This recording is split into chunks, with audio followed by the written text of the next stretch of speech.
Hello, it's good to be here. Thank you, Joanna, for the invitation. And thank you so much again for just being here. It's always wonderful to travel and to share the work, to share the thinking, and to share the ideas and ways that I'm trying to work through contemporary Indigenous identity, the way that I'm trying to work through my identity, my relationship to history, to archives, to the landscape, to all these things that have formed and continue to form who I am and how I move to the world. Today I'm going to show you 4 films, 2 of which are meant as video installations, and I'll be taking a moment after each one to talk a little bit about the film and the project and what I'm thinking about and what I'm working through. Now, I grew up in the Pacific Northwest, in the West Coast, essentially. I was born in Washington State, Northern Washington, Bellingham, and lived there the first 13 years of my life. After that, my family moved down to Southern California, to the Coachella Valley, where my mom and stepdad worked in the casino industry at native casinos down there. And when I was about 22, 23, I moved up to Portland, Oregon.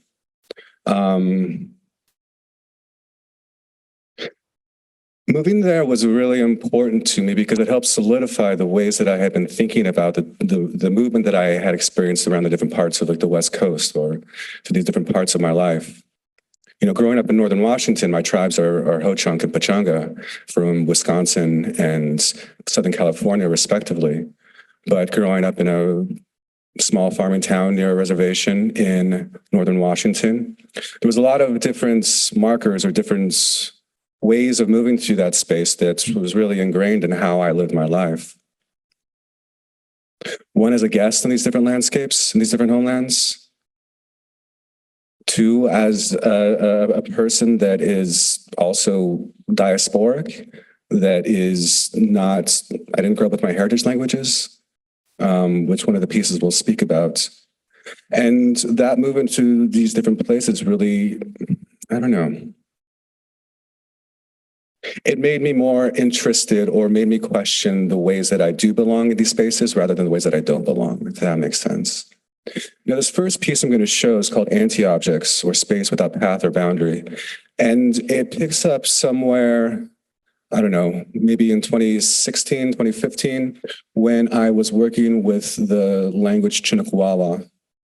Now, when I was working, it took me like 10 years to get my undergraduate degree, and there was 3 or 4 different community colleges, 1 tribal college, and ultimately Portland State University, where I wanted to get my foreign language requirement met in an Indigenous language. And so I chose Chinook. And over the course of learning Chinook, I became fluent in the language and also became a teacher of the language. And through that education, but also through that pedagogical practice, I started to think more critically about what it means to translate language, what it means to look at archives of these recordings. And this piece is something of a meditation or wandering through, one, the different sort of infrastructure that exists when it comes to demarcating Native presence, Native history, but then also the objects that we are presented with and how to not necessarily view them as such. So the film is centered around archival recordings and 3 architectural spaces. The first space is a bridge that was one of the most recent bridges built in Portland, and the city held a vote for what people wanted to name it, and the name that was chosen was Tilikum Crossing. And Tilikum is a Chinook name for a person, family, people. And so they wanted to honor the tribes, honor the people that have lived there and are still there. But then the question too is what does this gesture mean? When people cross it, are they going to think about Native presence? That's something that's on their minds. What about the acknowledgement of Native people that are still there in that city? The second space is the Castropoodle Plank House, which is just up the river, the Columbia in Richfield, Washington. And it's a replica plank house that was built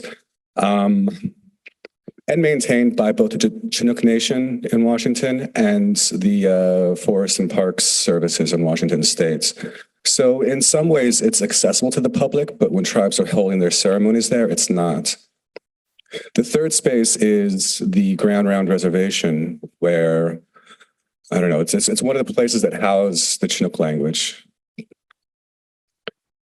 And I think that's it. Now, I guess like the other elements too is these archival recordings of Wilson Bob and Henry Zank. Henry Zank was a linguist who in the early mid 80s documented one of the last speakers of Chinookwawa, and also has been working ever since with the tribe to support language revitalization efforts.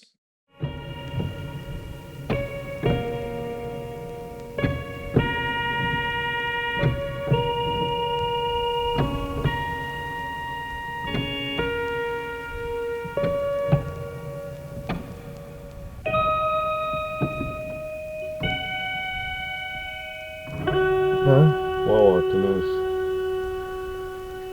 How does that sound? That's all.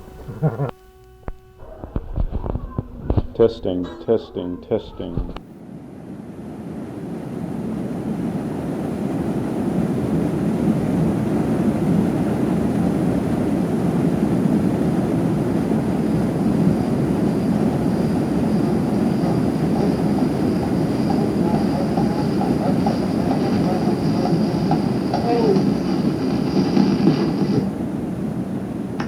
Like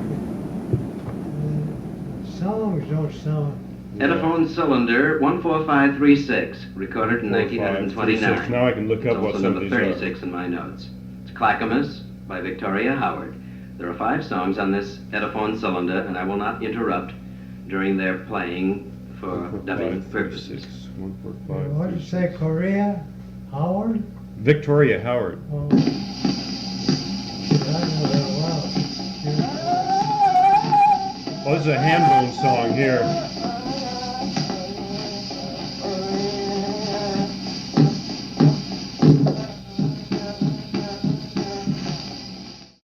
When I was listening to those recordings, when Henry first gave me access to them, the thing that really struck me was just how much of the relationship between the two of them, between Wilson and Henry, doesn't necessarily make it into the sort of archival materials that is used for language revitalization or used for teaching materials. You know, the moments that I chose in that film were very much just these tender moments, just these moments of teasing and laughing and I don't know, something about care too that I don't know. I don't think I ever really gathered before looking at transcripts from conversations or looking at the teaching materials that came out of those conversations. And it became important to me to really highlight those moments in order to get that section, that relationship out of the archive, out of the sort of a glass case, if you will. And even as we're looking at how to reformulate our relationship to these things that are part of the study of our cultures and our histories, what are ways to humanize them and to humanize these aspects of the past, which are or have been, I don't know, about taken, preserved, protected. I don't know, all these different ways of trying to relate to these things. And this is one of them. And the text by Kengo Kuma really helped give me a sense of grounding in the project. Who's an architect, and the text that's in the film is all from his essay, Anti-Object, or how to look at architectural structures rather than just as outside of the environment that they live in or they exist in. And so that is the main thesis of the film or the project, and one that also informed this next film called Kicking the Clouds. This one is from 2021, and it's one of the first films that I've made actually about Ferndale, Washington, my hometown, and my mother and grandmother on that side of the family. And again, it's centered around an archival tape. This time it's from, I guess, a personal archive of sorts. It was like February of 21 when my mom texted me and asked me if I knew how to digitize cassette tapes. And I said, yeah, I do. And she sent me this tape, and on it was this conversation from 1970, 1971 of my grandmother on my mom's side and my great-grandmother, as my grandmother was trying to learn some words and phrases in Pachanga. And in the tape is also my great-auntie, my great-uncle, and my mom is a 7-year-old or a 6-year-old. And I never heard this tape before and was really struck by it and the relationship that's I don't know, I have to my grandmother was close. She passed away in 2005, 2006. And I grew up with her, you know, it was always her, my mom, my brothers. So it was really, I don't know, it was jarring, shocking, but in a really nice way to hear my grandmother's voice, especially sounding so young, and to also get a chance to talk to my mother about this tape and about certain things that she's processing. So in it, I film Ferndale. I film, I don't know, me wandering around this place that I grew up with, a place that I didn't really film that much in, partly because it's so close, but partly because there's a certain sense of protection around it too. But this next film is Kicking the Clouds.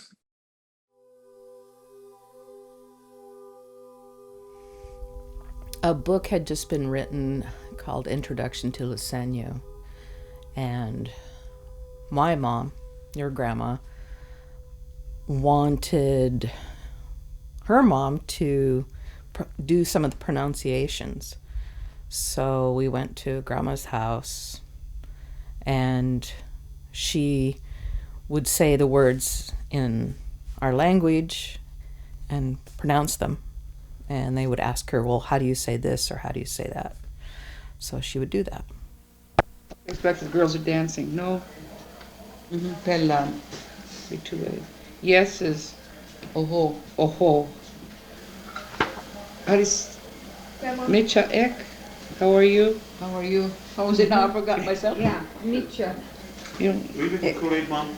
Micha. I started, but I didn't finish. I'll finish it. Two pop. Put some Make it ice sure- in it. There's some ice Okay, in we it. have to go back to the I'm It's fine. got sugar in it. All you got to do is Bottom stir line it. there. Is it Luvacan? I'm fine. Love it. We say love it. Love it? Lovican. Yeah, that would be I'm fine. Lovican. Yeah, Lovican. Double, yeah. Mommy, Woman. want some lemonade?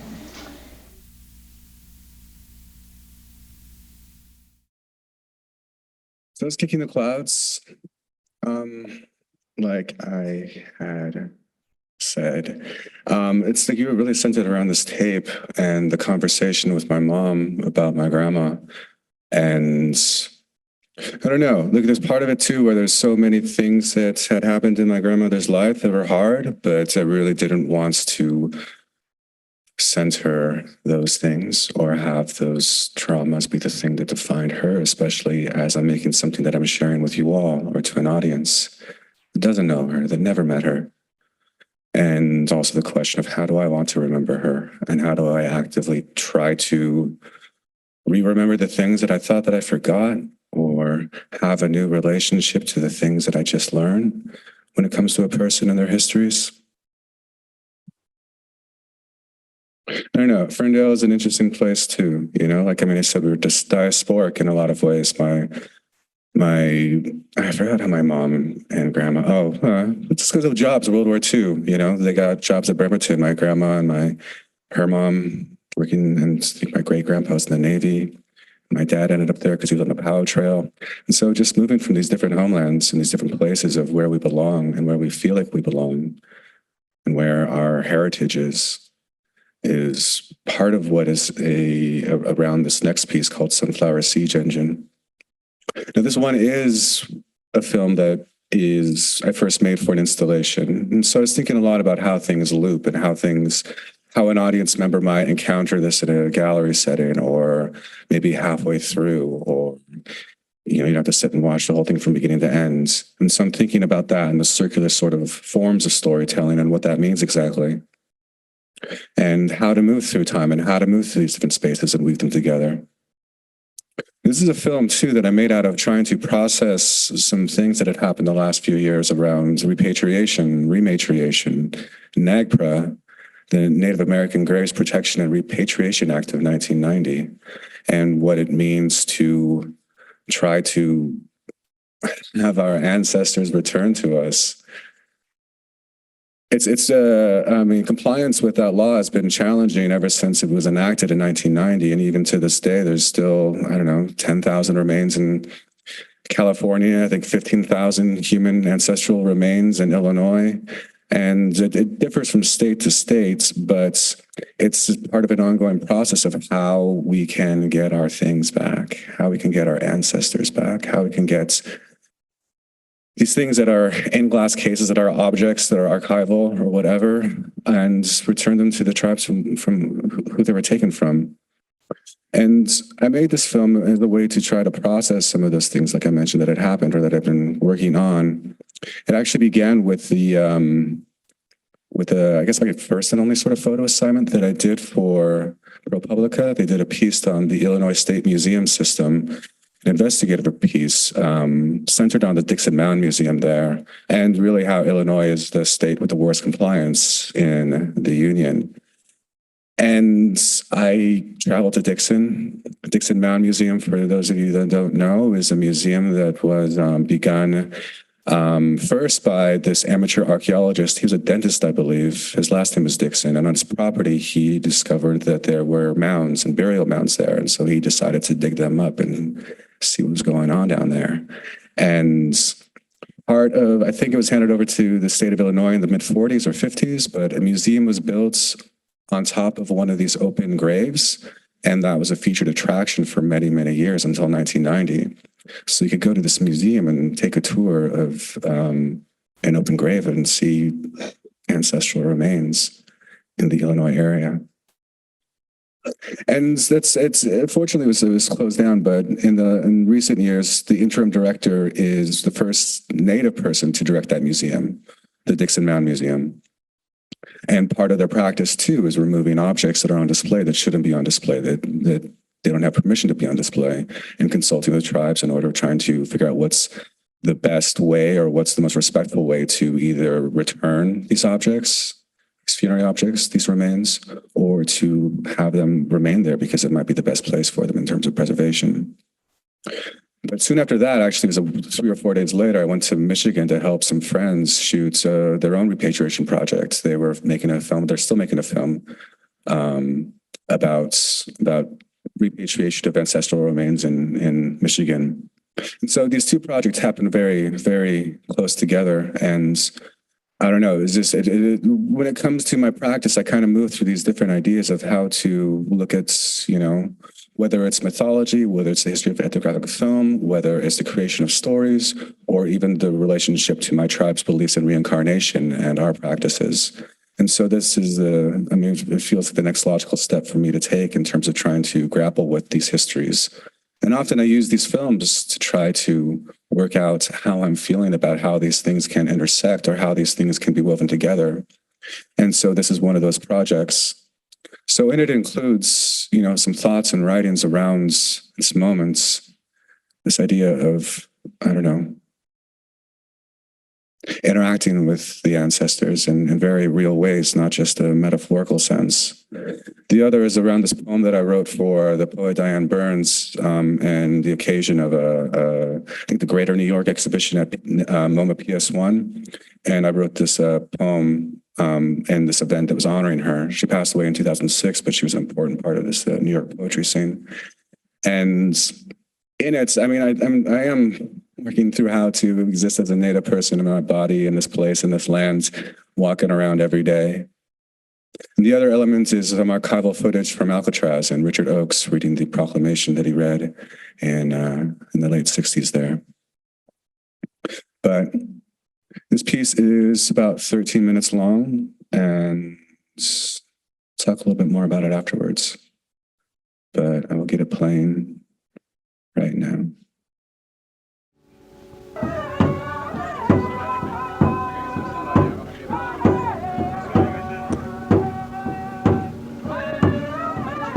That's right, I'm just one of that.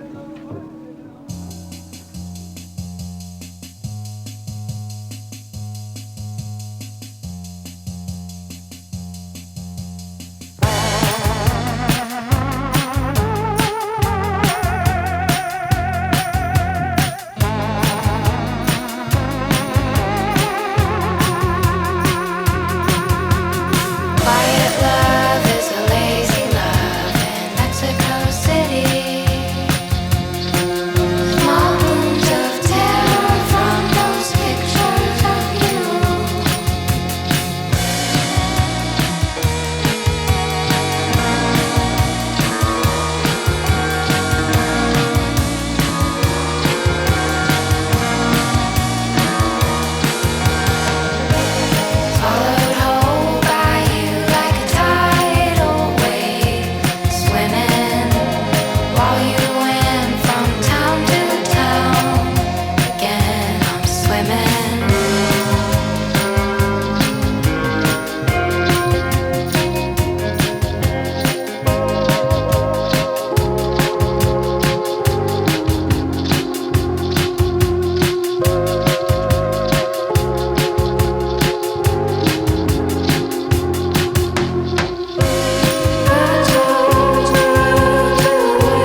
sunflower seeds. One thing I've got to talk about, well, first, I mean, aside from the karaoke intervention near the end, is the landscapes that I was traveling on or that I was filming in. One of was Cahokia, which is a mound complex along the Mississippi River between the boundary of Missouri and Illinois and St. Louis. And it's I don't know. It's one of those places that I think relates to another thing I've been working through or on when it comes to the history or relationship to place is this idea of provenance or historical connectivity. When I went to the Dixon Mound Museum and was talking to Logan, the director of the museum there, we were going to the exhibits and talking about Cahokia and talking about these different mound complexes and mound systems along the Mississippi. And he told me, he's like, these are your ancestors too. And it's like, yeah, I mean, it's one thing that's not often talked about when it comes to the historical places and the relationship of contemporary tribes to them, the native peoples that were living on that land when settlers and colonizers came. Often that historical discrepancy is used to justify removing us from these lands. Like the effigy mounds in Wisconsin, they're also like very large, like as big as this area here, maybe like in the shapes of different, animals, effigies of bears, of water spirits, of eagles, of thunderbirds. And they're used to demarcate, territory for different clans, but also like their burial mounds. And when these amateur archaeologists in the late 1800s, early 1900s were digging them up on this farmland or soon to be farmland, part of the reason of justifying or just relating to us as we were living there now is that whoever built these were some great ancient society that is no longer there anymore, that vanished. And the Ho-Chunk people living in these lands now are just squatters, And it's just that sort of ideas permeated the last 100 years, 150 years when it comes to these places and how we could not have been the descendants or even practicing making these effigy mounds still. And Cahokia is one of those places too, when you talk about these civilizations that flourished along the Mississippi or in that Ohio River Valley region, it's like those are our ancestors, and the connection is important to make and important to recognize, especially how that has been used as a tool to justify the dehumanization of native peoples on this land. It's that lack of connection to history. So there's a few sequences there that was filmed in Cahokia, and also filmed in the Northwest, and also in New York, in the state of New York, where I'm living now. And that sort of movement between landscapes is important. I didn't quite realize that this was such a Northwest-centered program today, but it's always good to see the Northwest and to see the place that I grew up in. This last piece is just a soul responding. It's a 4-channel video that also takes place a good part of the Northwest. So we're going to see some more of this Metallica Bridge and a little bit of Ferndale and Bellingham, but also landscapes that are about this idea of the West and this movement throughout these different places and the vehicles that we use to get there, or this idea of movement and this idea of wandering, but then also this idea of responding to these things that happened before us.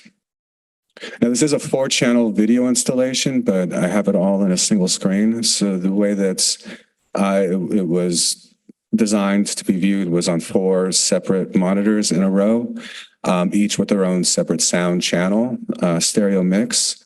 But I can talk more about that afterwards. But I think I like seeing it in this context too, to see how it functions in a single channel setting or in a cinema space. But this is just the soul responding. And I also made it in collaboration with my friend Abby, who's one of my best, closest friends, and we're working on a piece right now.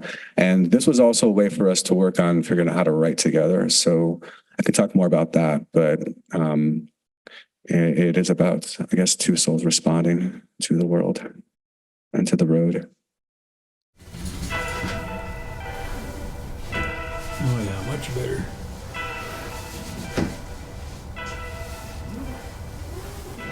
That's the same with canoes. In our culture, anybody with status, they have to own one of these. Because how do you get your gifts around in the old times if you didn't have one of these? We didn't have cars, right?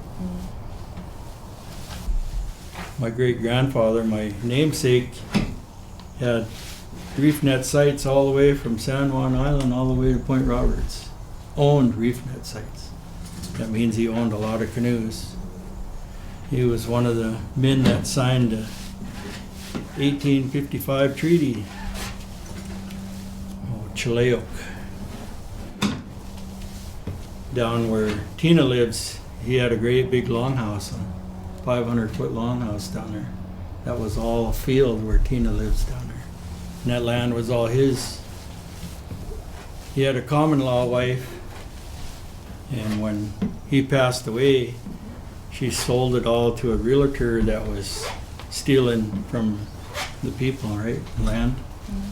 And he bought all that land. That's why all them white people are down there on the Riz.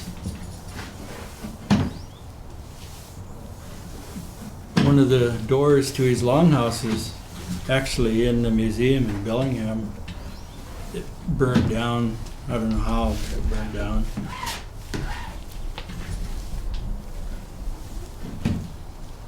A lot of his old ceremonial artifacts are in there. People stole them from where he had them hid. Had them hid because white guys were taking all our stuff and burning them. Didn't want us to be Indian anymore. So they hid them.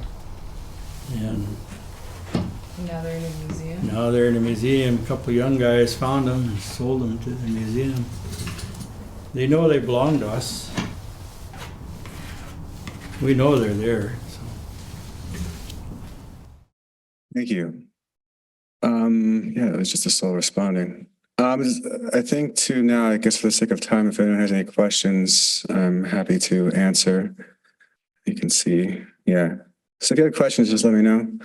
I'm also, we can also talk a little bit about that film too. Yeah. First of all, thank you so much for your website. So many questions, but one that I'll ask at this point is language and interpretation and meaning.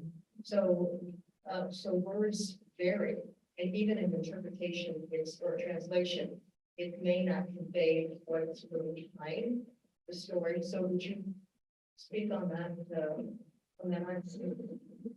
Yeah, I mean, I think a lot about translation. And I mean, I think even interpretation might be a better word, or one that I'm more fond of when it comes to the relationship with the translator and who's doing the translating and what sort of weight or what sort of baggage the translator brings to these conversations. I mean, even often how native languages have often been translated historically. I mean, it's just often, it's where you get the idea like Tonto talk or what have you. And there's certain power dynamics within those systems. And what sort of register do you want to incorporate into that translation? Is it something that's more poetic? Is it something that's like more bare bones direct translation, which begets that sort of relationship to Tonto talk, and how that also shapes how we are viewed or how Data people are viewed, either as being savages or being of a lower class or of an lower economic bracket, or just this relationship to privilege. So those are things that I circle around in my work when it comes to issues of translation or even just language, whether it's something like anti-objects, where the translations that I was using are ones that Henry and Wilson did when they translated, when they're working together. So I didn't really incorporate my own voice into those choices, but rather just used the language that they chose to use. And when it comes to like the more poetic works as well, where I think in these last few, I hadn't really worked with a lot of native language. Oh, Kicking the Clouds, yes. But that was also just like having a different register of responding to this historical idea of translation, or the words that you think you should learn when you are learning your language, you're learning your heritage language, if you didn't grow up with it or haven't had access to materials that are part of that sort of like effort to revitalize the language. I don't know. It's just like there's a lot of, I guess it comes to the way that I think about it. It isn't necessarily talking about the direct meaning of these things, of these words, but how do you talk around these ideas to give the boundaries shape, or to give the relationships shape? Because it isn't just, the words that you see on paper and like what the equivalency is, but rather how is that like, a Venn diagram of meaning, and the intersection is like the words that we choose, but then there's so many different possibilities of what these words mean or how they're used in different contexts or in different conversations. And I think the same thing too about these works that try to pinpoint the gray areas of meaning through like one, a visual language, but then also the direct sort of language that I'm using, either through poetry or through conversation or through the things, like I said before, that we're talking around. Thinking through the pieces in this one where I think like Anti-Object and Kicking the Clowns are the ones that deal most directly with not necessarily the language that we're using, but rather how we're approaching it. Or, I mean, I think a lot of that has something to do too with a contemporary relationship to these histories. I mean, I think my films are very much grounded in a contemporary space, the idea of today and how we exist today, but pulling in these archival elements, but then also what they can generate in terms of what it means to move forward. And I don't know, I think like that's something that Kicking the Clouds does particularly, I mean, directly or just, intently. Same thing with Anti-Objects. But I don't know, I feel like I can ramble on a lot about different modes of translation or interpretation. But I think as well, like with works like these, I mean, even the formal choices that I'm making when it comes to incorporating the movement of the camera, the sort of mistakes in the film, the sort of ways that you can see there's manipulation being done like digitally or in the editing process. I mean, that points to a certain objective, viewpoint, which is mine, I am bringing a very subjective viewpoint to these works. One, in trying to show the different elements of the creation, the ways that the mistakes are present, but then also how that can generate into a larger whole that then is also reflective of my experience moving through these different spaces with a camera, with these different choices, and how that is my own interpretation of not only the language that I'm using or the meaning that I'm trying to convey, but of my experience through these spaces as well.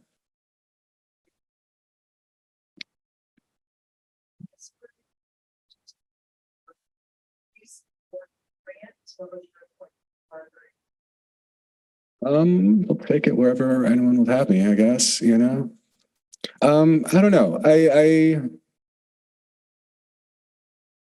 How do I answer this question? I mean, like my trajectory has been, first with like native film festivals and then experimental film festivals and then more mainstream film festivals. Around the same time, I started moving into I guess like more art spaces, like gallery spaces, and also with feature films. Like, where does that work? Where did this play? I don't know. I mean, I am more concerned with the form and the process of creation rather than like where they end up necessarily.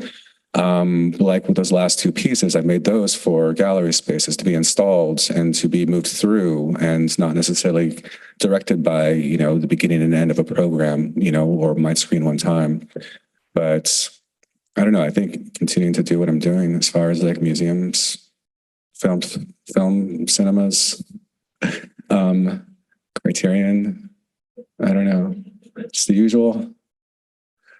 Yes. Thank you for the interesting films. Your opening remarks, you used the expression finding your identity. And I'm referring, I guess you mean by that identity as an Indian and part of the tribal community.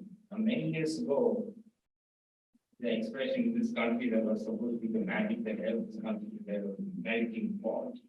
Nobody talks about that anymore. We now talk about individual identity expressed aggressively. How does the Native Indian community see their role? I mean, is their role primarily to preserve ancient customs, or how do they see themselves asserting themselves with the national family? I mean, we have a Secretary of the Interior that are all of them. So I want to have is there's also the problem of identity politics and all the bad stuff. But what do you think? Like a lot of things. I mean, I feel it's not so much like finding my identity through this work, but rather expressing the different layers or complications of the identity that I have, which is unique to me. I mean, I think that goes into, I mean, you talk about the melting pot, but it also goes into the reality of being Native in this country is that there's like over 560 federally recognized tribes. And that's not counting the tribes that are currently seeking federal recognition, like the Chinook Nation in Washington, who very much is trying to get federal recognition right now. But that being said, you know, there's over 560 ways of being Native, not counting the individual ways that people move through this country, whether it is part of the diasporic, you know, relationship like the Indian Relocation Act, or those who live on reservations or townships or places without reservations. And it's all super complicated and hyper complicated, if that's a phrase.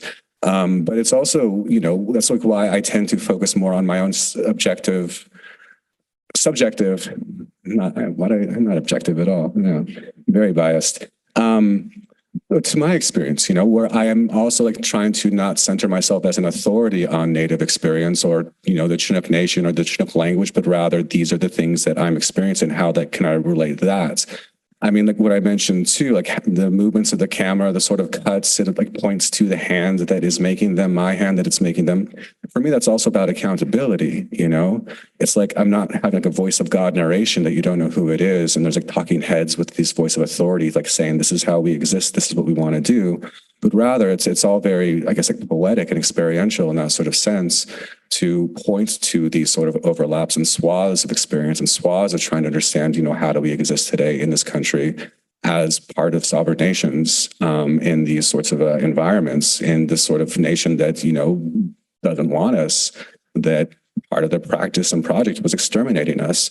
And so like all of those things inform how we exist today and right now, how I exist today and right now, the way that I grew up, the privileges that I don't have and the privileges that I do have. So, I mean, it's a very tricky balance trying to talk about like, you know, like a Native American experience or indigenous experience in this country, because it is so vastly different, which is like why I tend to focus more on these things that are a bit more abstract or poetic or aren't necessarily tied to a clear thesis statements other than trying to reconcile what it means to move through this world with these experiences and these questions that I have, that is centering the questions that I want to ask and not the questions that I'm told I should ask, especially if, you know, by, I don't know, certain filmmaking funding sources that want to see trauma, they want to see tragedy, they want to see Natives getting beaten up or fucked up by the police, you know? And it's just, there's elements of that that are important to recognize, but I think it's also important to see the broad constellation of work and of voices of people that are living in this country right now that, you know, look different ways, they speak different ways, they experience different things, they have different relationships to their tribe, to their family, to their language, to their heritage. And all of that is being Native, you know, like there is no one prescribed way. And I think it's that sort of push towards or away from an essentialized viewing of who we are and how we exist and what we should look like. That's, I think, is an important part of the practice, an important part of, I don't know, trying to show the work in ways that's not necessarily are designed to counter those narratives, but trying to disregard the sort of directives that we're given in order to exist in media, in the art world, et cetera, in these different layers, if that makes sense.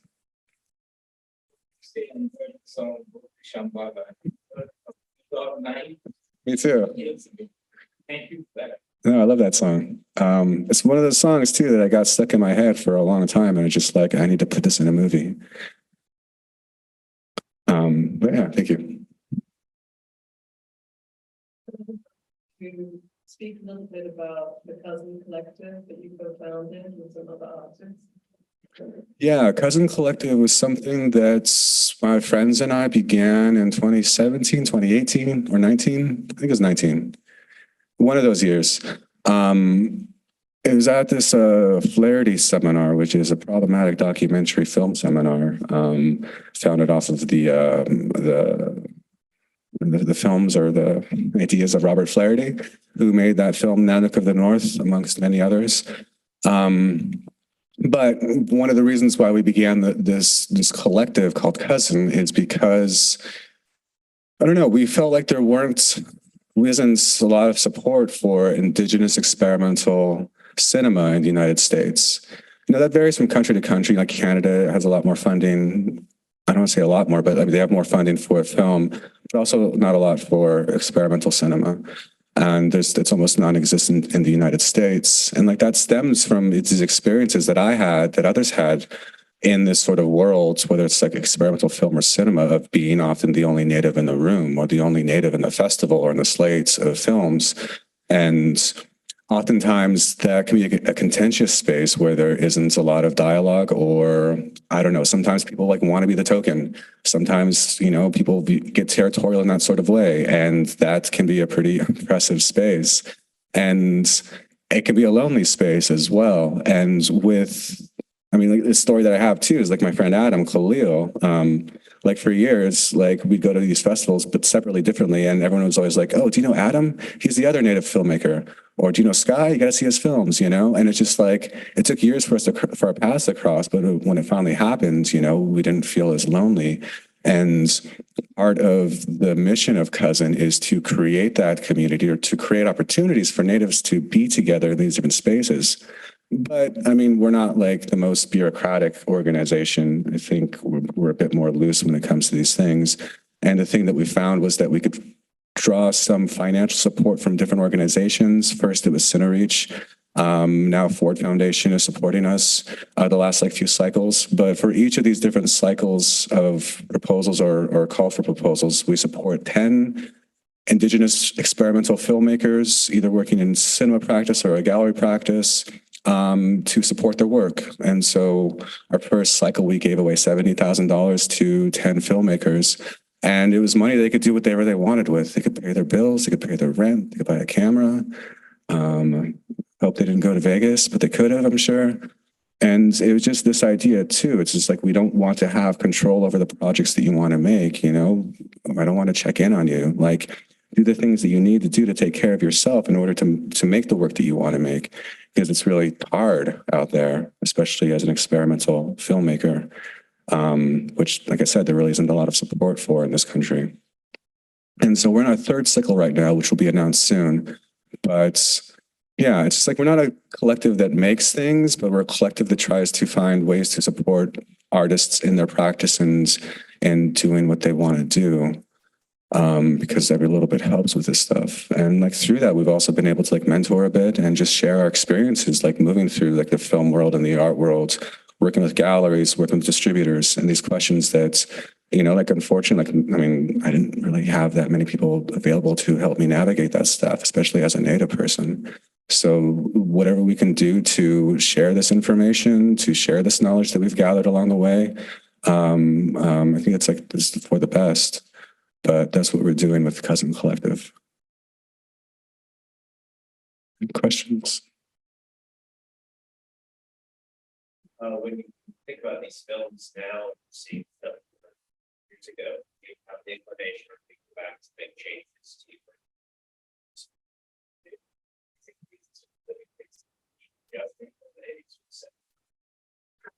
I think they're pretty set. I mean, I actually had to go through, because I'm sending some work off to my distributor that I haven't sent in the last like 2 or 3 years, Video Data Bank, and just opening up those timelines and those files. It's like, oh my God, just get me out of here. Like they're pretty much done when they're done. I mean, I don't know. I can't imagine trying to go back and change them. Even like now, like watching mistakes or things that make me cringe, and just like, that's how it is. And I don't know. I feel like that these also serve as, you know, I guess mementos for me in some way of a past or where I was during that time. Actually, the last 3 pieces are from the last 3 years. Just a Soul Responding, I finished in June of this year. Sunflower Siege Engine was November of last year. And Kicking the Clouds, I think I finished like November of 21. So all 3 of those were pretty recent. And Anti-Objects was the oldest in this program at 2017. But it is also, like I said, like nice to see like where I was at this point in time while making this work. And even those last 3 pieces are reflective of like what I'm thinking through right now. Like, you know, shooting on 16mm film, using an Aton, being in different landscapes. And often I'll draw footage that I don't use in one piece, I'll put it in another piece, you know, or use them as ways to, like I said before, like think through these bigger ideas that I'm not quite sure how to grapple with. like my friend Abby Lord, we're writing a feature-length film right now, and part of Just a Soul Responding was she was going to move out to Seaside, Oregon, where it's going to be set. And I drove out with her and I had a camera with me because I was working on this film. And so we just shot along the way. And we also worked on like an exquisite corpse sort of piece, which was like the design of the text in this. So we could like collaborate and work on collaboration. And so I like finding ways for each of these projects to, I don't know, either do something that I want to do for another project or just to try something out. So I'm pretty much like on to the next piece as soon as something's done. Because I also edit a bit obsessively. Like I'll go through like 20 different edits before I think a thing is done. And at that point, it's like I got nothing left, I don't know what else I can do. And then it's like a few months break before thinking like I need to make something again. And I do need to make something again. It's been a while. 20 iterations. So like I'll edit and then I'll export it and watch it on the biggest screen that I can. So I won't like pause and like edits along the way. So I'll watch it, make notes, and then go back to the editing suite and edit and do everything I think I need to do, export it, watch it, and I'll do that 20 times. Any other questions?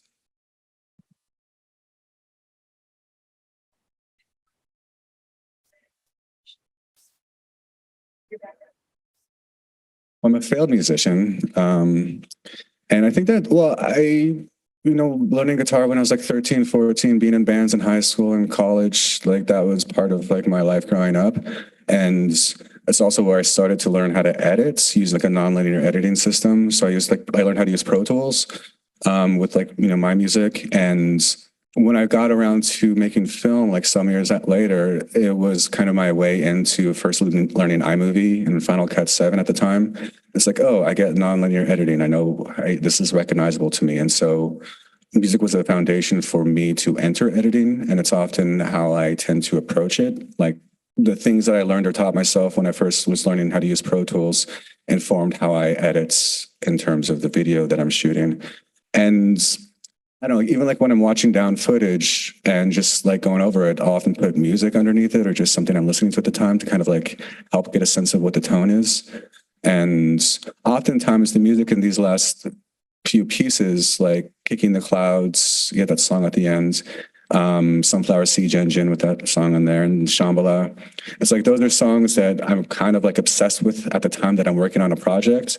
And it's not so much I'm trying to find a way for them to work, but I like to think that as I'm thinking through the video, there's something about this piece that really responds to like an emotional tenor that I'm trying to capture, I'm trying to like convey.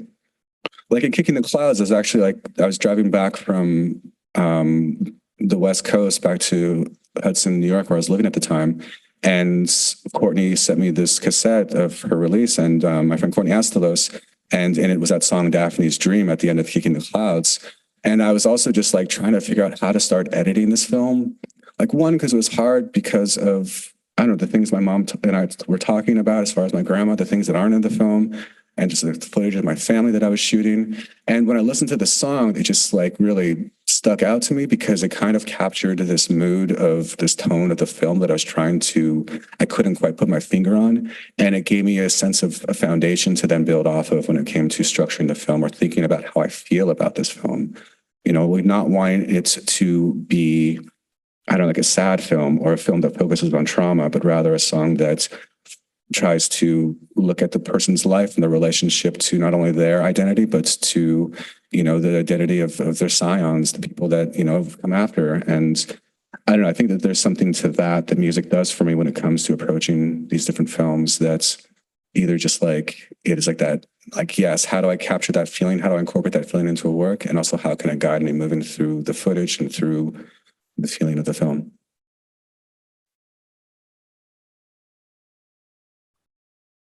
Questions?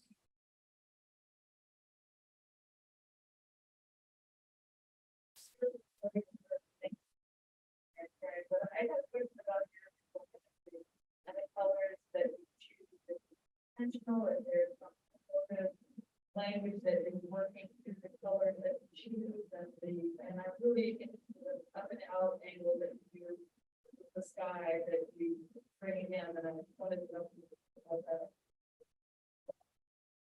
Yeah, I mean, I really like color correction, or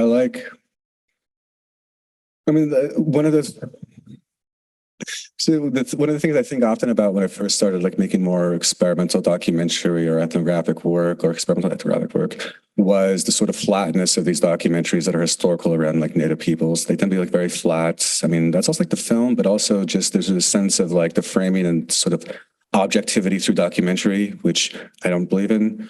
And the color correction became a way for me to respond to that and making colors vivid and bright. And I like to think too that I color correct to how I remember shooting it or remember what it looked like, not to what it actually is. Because it also comes down to, I guess, the technical aspects of the camera that I use, where the digital work, it tends to, you want to shoot in a very flat color profile that's like very desaturated. But a little bit on the brighter side because that captures more information on the camera sensor. And so when you put it into your editing program, you want to then color correct it or like add a lookup table or just like the sort of profile that corrects the image for that. But through the process of that, I also enjoy the process of seeing what colors are there, what images are there in the frame that might not be discernible through just, I don't know, like a very basic or neutral color correction or color scheme. And so that is, I don't know, elicits a certain joy, I suppose, of seeing what else is in the image and what else is possible with the image and how that can also affect the overlapping qualities and what that sort of juxtaposition and collage means when it comes to also building upon these certain, I don't know, attempts at meaning or trying to relate the ideas that I'm working through or thinking through and how that can generate other ones and generate other sorts of like modes of, you know, signs and meaning and what have you. And with the framing as well, I think with some of the projects that are more centered around wandering or movements, I do like to shoot handheld a lot, but I also like to, I don't like every time I shoot, I always wish the camera was more steady than what it is, but then it's just something that I kind of like grow to appreciate with each of these different shots as well. And like those moments when I turn the camera on, when I turn it off, I really like keeping those moments because I'm often like, you know, holding the camera up or putting it down really quickly. And that creates points for me to edit on movements or cut on movements and create transitions between different separate spaces or places. And I don't know, like they're all just gestures or trying to find the gestures that help relate either movement or space or lines between seemingly disparate spaces.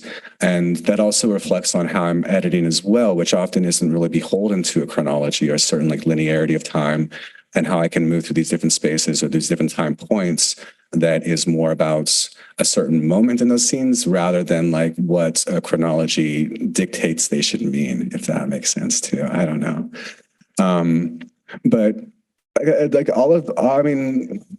that makes it sound like I am more intentional than I actually am because oftentimes too, like, you know, I'll be shooting for composition, not just like for a bigger, grander meaning or looking at the lights. And when I'm editing, I'm kind of pulling out the things that feel like they should go where they should go. Like I'll watch through all the footage and if there's a section that I'm like, oh, this feels like the end of a film, then I'll put it near the end. Like, oh, this feels like the beginning. I'll put it near the beginning. Or this feels like a transition. I'll put it in a place of transition. And then through that process, I'll begin to question too, as I'm watching over an edit 20 times, like, well, why did I do that? Like, what does that mean? What does that generate? How can like this become something more than just a pretty image or a nice composition? How can you complicate the image and the meaning further through these different choices? And so like the color plays a role in that. So does the sound and music. And then also just looking at the compositions that I'm making and just trying to like move beyond, you know, like, you know, the rule of thirds and the sort of like relationship of back, middle, and foreground and seeing how can these relate to either spaces of contemplation or movement that generates towards something more.